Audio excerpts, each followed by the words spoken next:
Bismillahirrahmanirrahim. Assalamualaikum warahmatullahi wabarakatuh.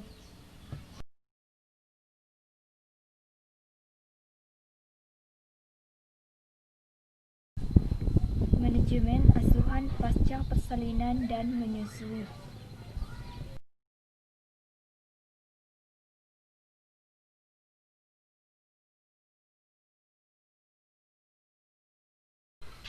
Apa itu manajemen?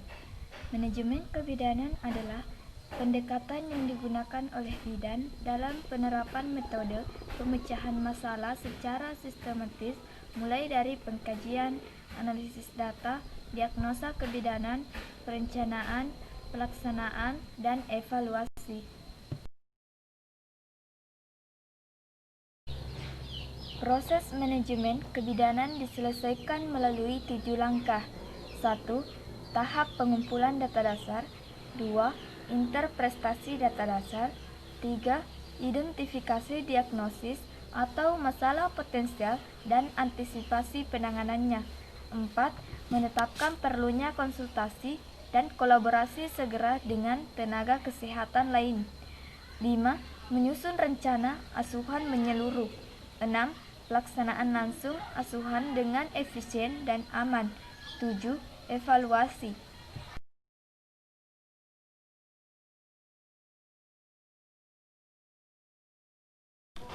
Adapun manajemen kebidanan dengan metode SOAP, yaitu subjektif, objektif, assessment, dan planning.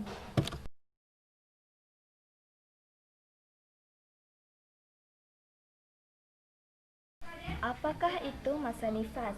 Masa nifas atau puerperium adalah masa setelah plasenta lahir dan berakhir ketika alat-alat kandungan kembali seperti keadaan sebelum hamil. Masa nifas berlangsung selama kira-kira 6 minggu.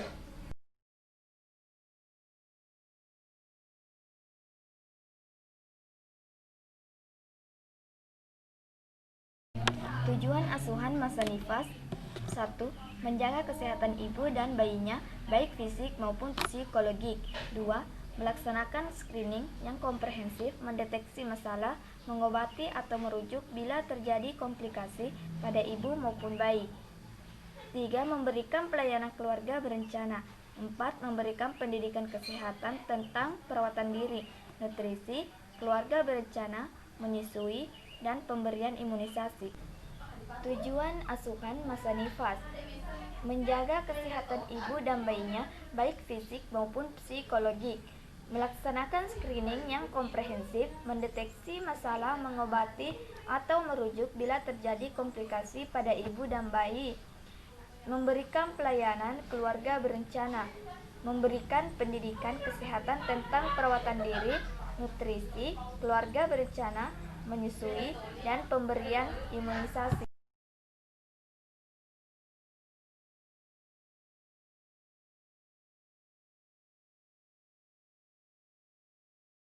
Adapun tahapan masa nifas: 1. Periode immediate postpartum. 2. Periode early postpartum 24 jam sampai 1 minggu. 3. Periode late postpartum 1 minggu sampai 5 minggu.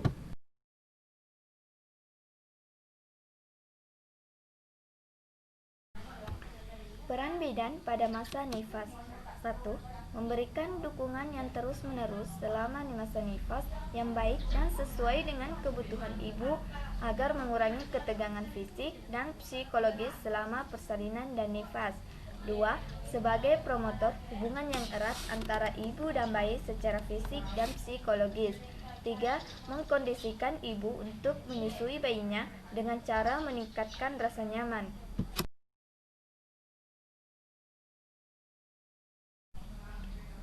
Adapun perubahan fisiologis masa nifas: perubahan yang terjadi pada sistem reproduksi, yaitu involusi atau pengerutan uterus, logia, serviks dan rasa sakit, uterus dan endometrium, vulva dan vagina.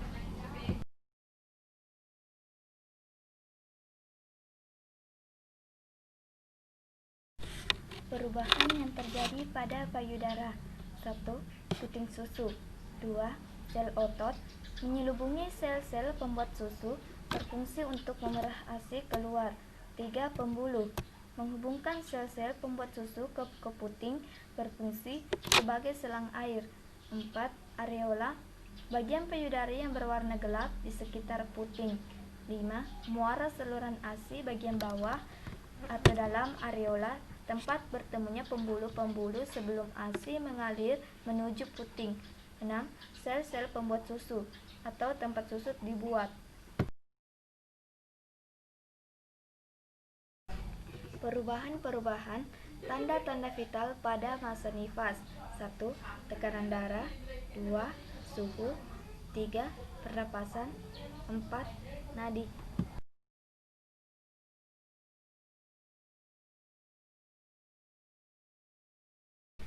Perubahan pada sistem endokrin, yaitu 1. Talking in period.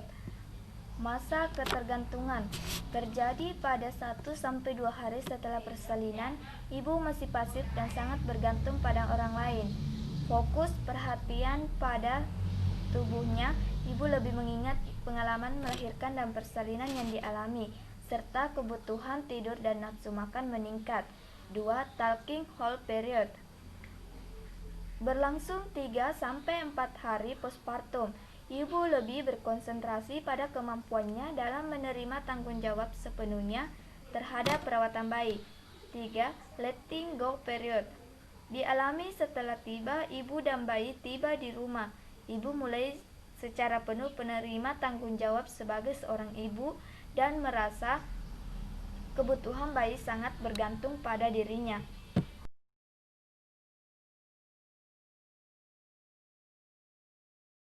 Perawatan dan pengawasan masa nifas. 1. Kebutuhan dasar ibu nifas. A. Nutrisi dan cairan. Nutrisi dan cairan sangat penting karena berpengaruh pada proses laktasi dan involusi. B. Mobilisasi. Mobilisasi dilakukan segera mungkin untuk membimbing klien keluar dan turun dari tempat tidur, tergantung kepada keadaan klien. Namun dianjurkan pada persalinan normal, klien dapat melakukan mobilisasi 2 jam postpartum. C. Eliminasi. Pengisian kandung kemih sering terjadi dan pengosongan spontan terhambat, retensi urin, distensi berlebihan, fungsi kandung kemih terganggu, dan infeksi. D. Personal hygiene. Ibu nifas rentan terhadap infeksi, untuk itu personal hygiene harus dijaga. Seksual. Hanya separuh wanita yang tidak kembali tingkat energi yang bisa pada 6 minggu postpartum.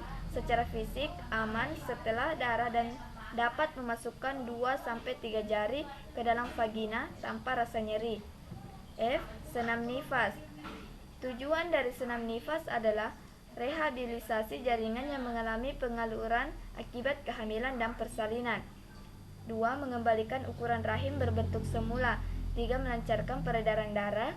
4. Melancarkan BAB dan BAK. 5. Melancarkan produksi ASI. 6. Memperbaiki sikap baik.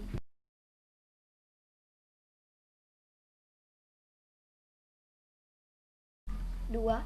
Pengawasan masa nifas. Kunjungan pertama 6-8 jam setelah persalinan. A. Mencegah pendarahan masa nifas karena atonia uteri. B. Mendeteksi dan merawat penyebab lain pendarahan. Rujuk bila pendarahan berlanjut. C. Memberikan konseling pada ibu atau salah satu anggota keluarga bagaimana cara mencegah pendarahan pada masa nifas karena atonia uteri. D. Pemberian ASI awal. E. Melakukan hubungan antara ibu dan bayi baru lahir. F. Menjaga bayi tetap sehat dan cara mencegah hipotermia.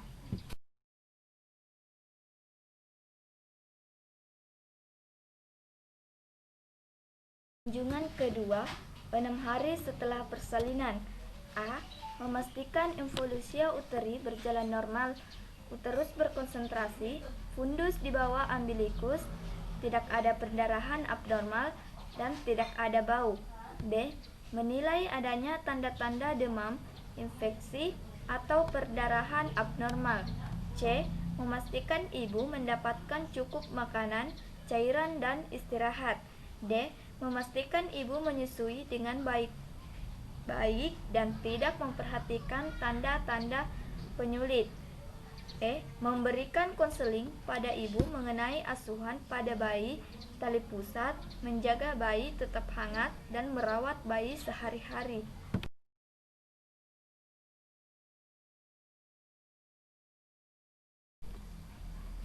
Kunjungan ketiga atau 2 minggu setelah persalinan, seperti pada kunjungan kedua 6 hari setelah persalinan, dan kunjungan keempat 6 minggu setelah persalinan. A. Menanyakan pada ibu tentang penyulit-penyulit yang ibu atau bayi alami. B. Memberikan konseling keluarga berencana secara dini, imunisasi, dan tanda-tanda bahaya yang dialami oleh ibu dan bayi.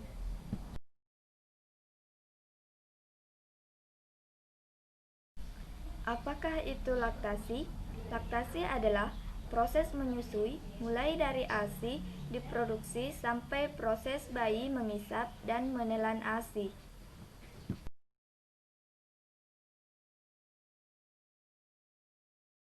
Kandungan ASI. 1. Kolostrum. Kolostrum merupakan suatu cairan kental berwarna kuning yang sangat pekat, tetapi terdapat dalam volume yang kecil pada hari-hari awal kelahiran dan merupakan nutrisi yang paling ideal bagi bayi. 2. ASI transisi. ASI ini adalah susu yang diproduksi dalam 2 minggu awal atau laktogenesis 2. Volume susu secara bertahap bertambah dan akan terjadi penambahan unsur yang menghasilkan panas, lemak, dan laktosa. 3. ASI matur atau mature milk. Kandungan ASI matur dapat bervariasi di antara waktu menyusu. Pada awal menyusui, susu ini kaya akan protein, laktosa, dan air. Dan ketika penyusuan berlanjut, kadar lemak secara bertahap bertambah, sementara volume susu berkurang.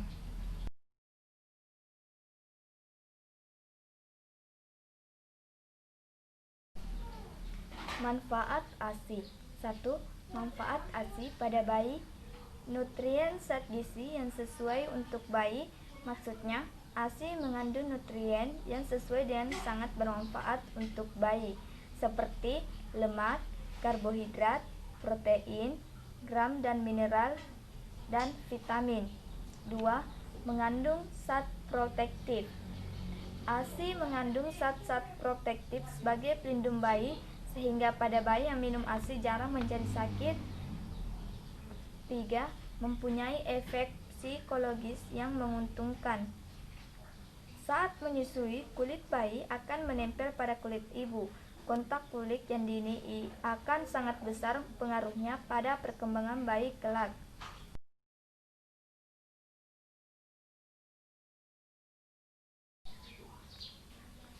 5. Menyebabkan pertumbuhan dan perkembangan yang baik. Maksudnya yaitu, bayi yang mendapatkan ASI mempunyai kenaikan berat badan yang baik setelah lahir, pertumbuhan setelah periode perinatal baik, dan mengurangi kemungkinan obesitas dan mencegah permasalahan gizi seperti stunting dan wasting. 5. Mengurangi kejadian karies dentis. Artinya, insiden karies dentis pada bayi yang mendapat susu formula jauh lebih tinggi dibandingkan yang mendapatkan ASI, karena kebiasaan menyusu dengan botol dan dot, terutama pada waktu malam hari saat tidur. 6. Mengurangi kejadian maloklusi. Artinya, telah terbukti melalui riset bahwa salah satu penyebab maloklusi rahang adalah kebiasaan lidah yang mendorong ke depan akibat menyusu dengan botol dan dot.